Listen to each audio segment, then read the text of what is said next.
నిజంగా ఒక ప్రతిపక్ష నాయకుడిని చూసి చంద్రబాబు నాయుడు ఇంతగా భయపడతా ఉన్నాడంటే నిజంగా చంద్రబాబు నాయుడు గారు ఎక్కడైనా బావి చూసుకొని దుంకాలి. ఒక ప్రతిపక్ష నాయకుడిని చూసి ఒక ప్రతిపక్షాన్ని చూసి ఇంతగా భయపడి ఆయన వస్తున్నాడేమో, ఆయన వస్తూ ఉంటే అభిమానులను ఆపేదాని కోసం అని చెప్పి, ఆయన వస్తూ ఉంటే ప్రజలను ఆపేందుకోసమని రోడ్లను కూడా తవ్విన చరిత్ర ఒక చంద్రబాబు నాయుడు గారికి మాత్రమే దక్కుతుంది. ఈరోజు దాదాపుగా 2000 పైచీలకు పోలీసులు, 2000 పైచీలకు పోలీసులు, లెక్కలేనంత మంది డిఎస్పీలు, డిఐజీ ఇక్కడే తిష్టేసినాడట. నాకు ఆశ్చర్యం అనిపించింది. అసలు వీళ్ళంతా కూడా నా సెక్యూరిటీ కోసం కాదు, వీళ్ళంతా జగన్ వస్తా ఉన్నాడు అని అంటే జగన్ను చూడడానికి అభిమానులు ఎవరైనా వస్తారేమో, ఆ అభిమానులను ఆపడం కోసం ఇంతమందిని ఉపయోగిస్తా ఉన్నారు. వైఎస్ జగన్మోహన్ రెడ్డి గారు ప్రజలు ప్రతిపక్ష హోదా ఇవ్వకున్నా కేవలం 11 స్థానాలు ఇచ్చినా ఈనాడు ఒక్కసారి వెనక్కి తిరిగి ఆలోచన చేసి నేను ఆంధ్రప్రదేశ్ ముఖ్యమంత్రిగా ఆంధ్ర రాష్ట్రాన్ని సర్వనాశనం చేశాను, చంద్రబాబు నాయుడు గారు రాష్ట్రాన్ని ముందుకు తీసుకుని పోతున్నారు, అభినందించుకున్నా పర్వాలేదు, శాపనార్థాలు పెట్టే పరిస్థితికి దిగజారటం నిజంగా అత్యంత బాధాకరం. మరి జగన్మోహన్ రెడ్డి గారు నెల్లూరు పర్యటనకు ఇచ్చేసి ఈడ ఎంత విచిత్రం అంటే రాప్తాడులో వైఎస్ఆర్ కాంగ్రెస్ పార్టీ నాయకులు కార్యకర్తలు జనాల్ని సమీకరించి హెలికాప్టర్ విండ్షీల్డ్ పాల్గొడితే పోలీసు వైపులేమంటారు.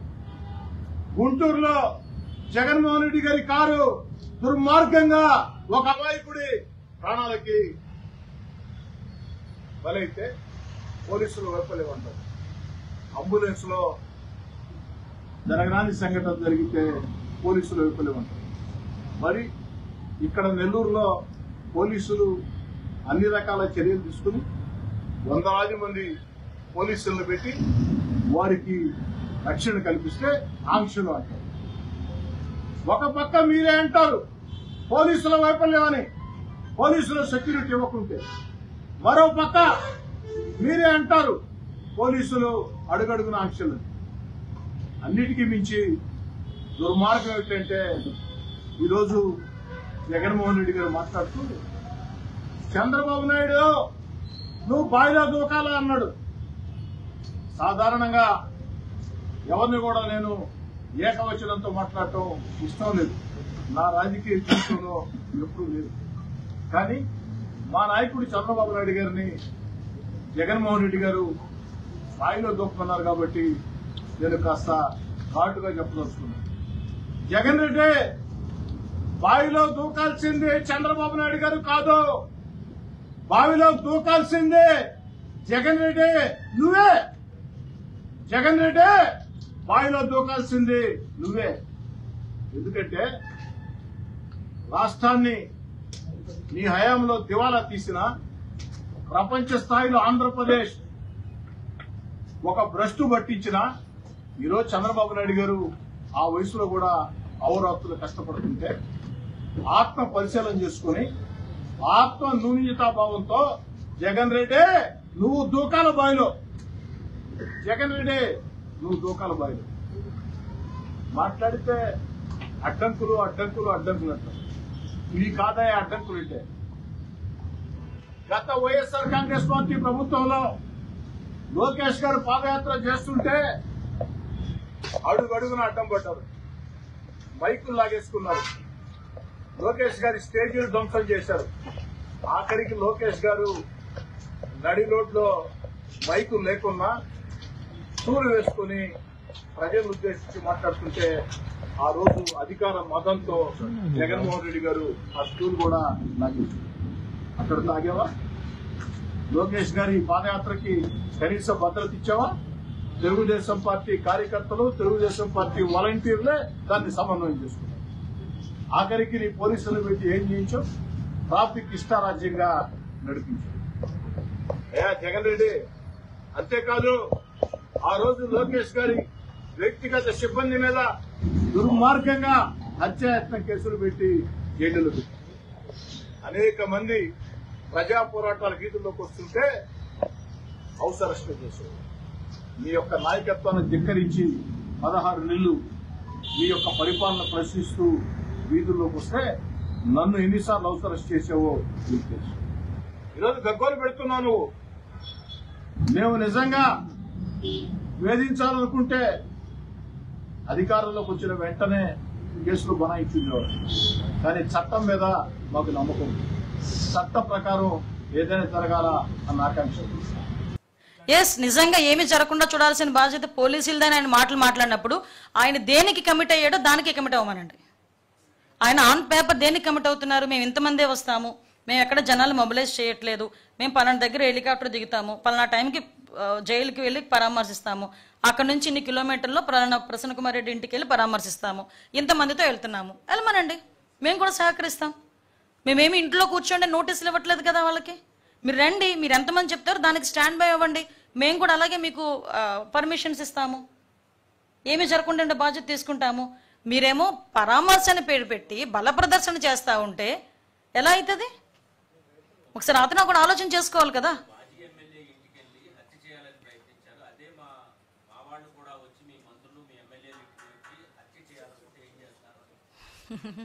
కాదండి, హత్య చేయాలి అనుకున్నారని అతను మాట్లాడుతున్నాడు. అసలు ఎందుకు ఆ సిచ్యువేషన్ వచ్చిందన్న సంగతి ఎందుకు మాట్లాడట్లా? ఇప్పుడు ఆయన అక్కడ ఉన్నాడా లేదా, ఏం జరిగింది అన్నది పోలీస్ ఎంక్వైరీలో తేలుతుంది. ఈ రోజు కాకపోతే రేపైనా పబ్లిక్కి చెప్తాం. ఓకే, అసలు దానికి గల కారణాల గురించి మాట్లాడమనండి, బేస్ మాట్లాడమనండి. ఇప్పుడు ప్రసన్న కుమార్ రెడ్డి నోటుకొచ్చినట్టు మాట్లాడడం కరెక్టేనా? ప్రసన్న కుమార్ రెడ్డి చెల్లెలు వరస అయ్యే వ్యక్తి గురించి అంత వ్యక్తిత్వ హననం చేయడం కరెక్టేనా? ఆవిడ చెల్లెలు వరస అవ్వటమా అవన్నీ కాదండి, ఒక మహిళ ప్రజాప్రతినిధి, ఈరోజు సిట్టింగ్ ఎమ్మెల్యే. అలాంటి ఆవిడ గురించి నోటికొచ్చినట్టు నువ్వు పబ్లిక్ మీటింగ్లో మాట్లాడుతుంటే పక్కన కూర్చున్న మిగతా ప్రజాప్రతినిధులు చప్పట్లు కొడతారా అండి? దాని గురించి మాట్లాడేందుకు జగన్మోహన్ రెడ్డి? దాని గురించి మాట్లాడేమనంటే దమ్ముంటే. ఈరోజు జనరల్గా మనం తీర్థయాత్రలు చూస్తాం, జైత్ర యాత్రలు చూసాం, విజయయాత్రలు చూసాం, దండయాత్రలు చూసాం, ఓదార్పుల యాత్రలు కూడా చూసేసాం. ఆఖరికి ఇప్పుడు జగన్మోహన్ రెడ్డి గారి తాలూకా జైలు యాత్రలు కూడా మనం చూసే పరిస్థితి ఈరోజు కనిపిస్తూ ఉంది.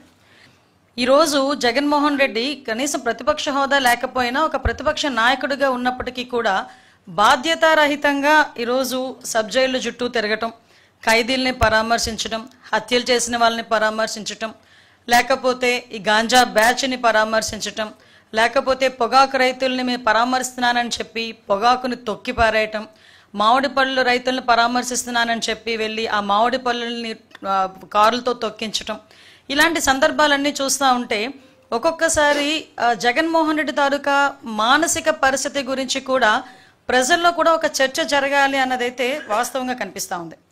ఎందుకంటే ఇప్పుడు మనం చూసేసరికి సాధారణంగా అండి, పబ్లిక్లో ఎవరైనా మహిళల మీద నీచాతి నీచంగా మాట్లాడిన నేతలపై అతను ముఖ్యమంత్రిగా ఉండేటప్పుడు ఏ రోజు కూడా చర్యలు తీసుకోలేదు. పైగా అతను కూడా వెకిలిగా నవ్వే పరిస్థితులు కూడా కనిపించినాయి. సాక్షాత్తు అసెంబ్లీ సాక్షిగా నారా భువనమ్మని గురించి నోటికొచ్చినట్టు మాట్లాడినప్పుడు కానీ, ఇతర మహిళల గురించి నోటికొచ్చినప్పుడు మాట్లాడినప్పుడు కానీ ఎక్కడా కూడా ఇది ఎందుకు మాట్లాడారు అన్నది ఖండించపోవడం, పైగా వాడిని ప్రోత్సహించే పరిస్థితుల్లో ఆ రోజు ఉన్నాడు. ఈరోజు ప్రతిపక్షంలోకి వచ్చిన తర్వాత కూడా ఈరోజు కూడా అదే ధోరణి కొనసాగించడం అన్నది చూస్తూ ఉంటే నిజంగా చాలా బాధ అనిపిస్తూ ఉంది. దీంట్లో ఒక పక్క నుంచి జగన్మోహన్ రెడ్డి క్లియర్ కట్గా బయటకు వచ్చి పోలీసుల మీద దుమ్మెత్తిపోయటం, పోలీసులు నోటుకొచ్చినట్టు మాట్లాడడం, చంద్రబాబు నాయుడు గారి గురించి నోటుకొచ్చినట్టు మాట్లాడడం, లోకేష్ గారి గురించి నోటుకొచ్చినట్టు మాట్లాడడం. ఈరోజు ఆంధ్రప్రదేశ్ పరిస్థితి ఏంటి? ఆంధ్రప్రదేశ్ను ఒక గాడిలో పెట్టడానికి ముఖ్యమంత్రి గారు ఎంత కష్టపడుతున్నారు? ఒక ప్రతిపక్ష నాయకుడు హోదా లేకపోయినా ప్రతిపక్ష పార్టీకి ఒక నాయకుడిగా ఉన్నందుకు నువ్వు ఇవ్వాల్సిన ఒక సద్విమర్శలు చేయకుండా నోటుకొచ్చినట్టు ఇలాంటి మసిపూసి మారేడుకాయలు చేసే పరిస్థితి చేస్తూ ఉంటే ప్రజలు నిన్ను నమ్ముతారా? నువ్వు చేసిన ఆ రోజు చేసిన కోడికత్త వ్యవహారం, గులకరాయి వ్యవహారం అక్కడితో క్లోజ్. ఇంక అక్కడి నుంచి ప్రజలు నమ్మే పరిస్థితులు అయితే కనిపించట్లే. ఈరోజు మేము పరదాలు పెట్టట్లే, మీకు హౌస్ అరెస్టులు చేయట్లే, మీకు పర్మిషన్లు ఇస్తామంటున్నాం, కనీసం మహిళల మీద కన్సర్న్ లేదు. నేను ఈరోజు క్లియర్గా జగన్మోహన్ రెడ్డి గురించి చెప్తున్నా, నువ్వు నిజంగా యాత్ర చేయాలి, నిజంగా పరామర్శించాలంటే ప్రశాంతి రెడ్డి గారి ఇంటికి వెళ్ళి పరామర్శించు. కనీసం నీ మీద ఒక నమ్మకమైన వస్తుంది ఎవరికైనా. అటువంటిది ప్రసన్న కుమార్ రెడ్డి ఇంటికి వెళ్ళి పరామర్శించి ఎటువంటి మెసేజ్ ఇద్దాం అనుకుంటున్నావు? ఇన్ ఫ్యూచర్లో ఎటువంటి మెసేజ్ ఇద్దాం అనుకుంటున్నావు ప్రజలకి? మహిళలకు ఏ రకంగా నీ మీద నమ్మకం కలుగుతుంది అనుకుంటున్నావు? నీ పార్టీలో ఉన్న వాళ్ళు నోటుకు వచ్చినట్టు మాట్లాడితే కట్టడి చేయలేని పరిస్థితిలో నువ్వు ఉండే పరిస్థితి నీది. అది ఈరోజు ఒకటే క్లియర్గా చెప్తున్నానండి, జగన్మోహన్ రెడ్డి ఎట్టి పరిస్థితుల్లోనైనా మహిళలకి క్షమాపణ చెప్పాలి, తల్లికి చెల్లికి క్షమాపణ చెప్పాలి, మహిళలందరికీ కూడా క్షమాపణ చెప్పాల్సిన పరిస్థితి ఉంది. ముఖ్యంగా నేను భారతిరెడ్డి గారిని ఒకటే అడుగుతాను. భారతిరెడ్డి గారు, మీకు స్ట్రైట్ క్వశ్చన్, దీనికి మీరేం సమాధానం చెప్తారు? ఈరోజు మీ టీవీలోనే ఇలా మిక్స్ చేసి పాత టూర్ని కూడా ఈరోజు టూర్లో భాగంగానే చూపించుకున్న మీరు ఏం సమాధానం చెప్తారో చెప్పాల్సిందిగా భారతిరెడ్డి గారిని కోరుకుంటున్నా. అట్ ద సేమ్ టైం మళ్ళీ చెప్తున్నా, మీరు ఏదైనా మీటింగ్లు పెట్టుకోవాలనుకున్నా కూడా పర్మిషన్ ఉండడానికి మాకు ఎటువంటి అభ్యంతరం లేదు. పరామర్శలకు వెళ్తున్నారంటే మీరు ఎంతమంది వెళ్తున్నారో చెప్తే దానికి సంబంధించిన బందోబస్తు ఇవ్వడానికి కూడా మాకు ఎటువంటి అభ్యంతరం లేదు. కానీ పరామర్శ అని చెప్పి బలప్రదర్శన చేస్తాము, అదేవిధంగా ఇష్టం వచ్చినట్టు బిహేవ్ చేస్తామంటే కనుక ఊరుకునే పరిస్థితి లేదు. మీకు ఇంకో విషయం చెప్పడం మర్చిపోయాను. ఈ రోజు యాత్రలో కూడా మా ఒక కానిస్టేబుల్ మాలకొండయ్య గారు అనే కానిస్టేబుల్కి చెయ్యి ఇరిగిపోయింది. ఈరోజు ప్రసన్న కుమార్ రెడ్డి గారి ఇంటి దగ్గర ఉన్న జనాలు కావాలని తోసుకుంటూ అక్కడికి వెళ్ళి అక్కడ ఉన్న మా కానిస్టేబుల్ చెయ్యి కూడా ఇరిగిపోయే పరిస్థితి. జగన్మోహన్ రెడ్డి గారు ఏ టూర్కి వెళ్ళినా కూడా అక్కడ ఏదో ఒక ఇన్సిడెంట్ జరుగుతుంది. ఆ రోజు మీకు తెలియదు, రెంటపల్లి వెళ్ళారు, అక్కడ ముగ్గురు చనిపోయిన పరిస్థితి. పొదిలి దగ్గరికి వెళ్ళేసరికి ఆడవాళ్ళ మీద తిరిగి చెప్పులు ఇసిరి రాళ్ళు ఇసిరే పరిస్థితి కనిపించింది. పొగాకు రైతుల దగ్గరికి వెళ్ళి పొగాకును కూడా తొక్కేసిన పరిస్థితి. మామిడిపళ్ళు రైతులు పరామర్శకి వెళ్ళి మామిడిపళ్ళను కూడా తొక్కించేసిన పరిస్థితి. పరిస్థితులు ఎలా ఉన్నాయో ఒక్కసారి మనం కూడా ఆలోచన చేసుకోవాల్సిందిగా కోరుకుంటూ మళ్ళీ చెప్తున్నామండి. మళ్ళీ వేరే మాట్లాడితే కేసులు పెట్టేస్తున్నారు అంటారు. చెయ్యిలు కొట్టేస్తే చంపేస్తే కేసులు పెట్టరా అండి? కేసులు పెట్టరా? కాబట్టి మేము చెప్తున్నాం ఒకటే అండి, లా అండ్ ఆర్డర్ ఇబ్బంది కలిగేటట్టుగా ఏదైనా ఉన్నా మేము చర్యలు తీసుకుంటాం. అదేవిధంగా ప్రజలకు ఇబ్బంది కలిగేటట్టు ఏమైనా ఉన్నా కూడా కంపల్సరీగా మేము చర్యలు తీసుకుంటాం. మాకు అవసరం ఏంటండి? ఈరోజు రాజ్యాంగం అందరికీ స్వేచ్ఛ ఇచ్చింది, తిరిగేదానికి అవకాశం ఇచ్చింది. We are implementing constitution of India. Doctor BR Ambedkar garu రాసిన రాజ్యాంగం మేము అమలు చేస్తున్నాం. ఈరోజు కూడా ఇప్పుడు మీరు ఒకటి గమనించాలి, పోలీస్ అధికారులు ఈరోజు ఏం చేస్తున్నారు? క్రౌడ్ని రెగ్యులేట్ చేస్తున్నారు. ఎందుకంటే అందరిలో ఒకేసారి జగన్మోహన్ రెడ్డి గారు పైన పడితే మళ్ళీ మాకు సెక్యూరిటీ లేదని ఆయన ఏడుస్తాడు. మళ్ళీ విచిత్రం ఏంటంటే వాళ్ళే డబ్బులు ఇస్తారు, వాళ్ళే ముందిస్తారు, ప్రజల్ని తోలుకొని వస్తారు, మళ్ళీ వాళ్ళే వచ్చి ఆయన పైన పడతారు, మళ్ళీ మాకు సెక్యూరిటీ లేదని వాళ్ళే కంప్లైంట్ చేస్తారు. సెక్యూరిటీ ఇస్తేమో ప్రజలు మా దగ్గర రానిట్లేదని వాళ్ళే కంప్లైంట్ చేస్తారు. ఇది ఎంతగా లేదా మీకు? మేము వీఆర్ రెగ్యులేటింగ్. అంటే రోడ్లో ఇప్పుడు ఆల్రెడీ ఒకరిని చంపారు కదా, మీరు ఒక్క విజిట్లో కార్ కింద ఒకరు పడ్డారు కదా, వీడియో బయటకు వచ్చింది. ఆ రోజు కానీ జగన్మోహన్ రెడ్డి గారు దిగి ఆ వ్యక్తిని ఆయన కారులో పెట్టుకొని హాస్పిటల్కి వెళ్ళుంటే ఆ వ్యక్తి ఈరోజు బతికేవాడు.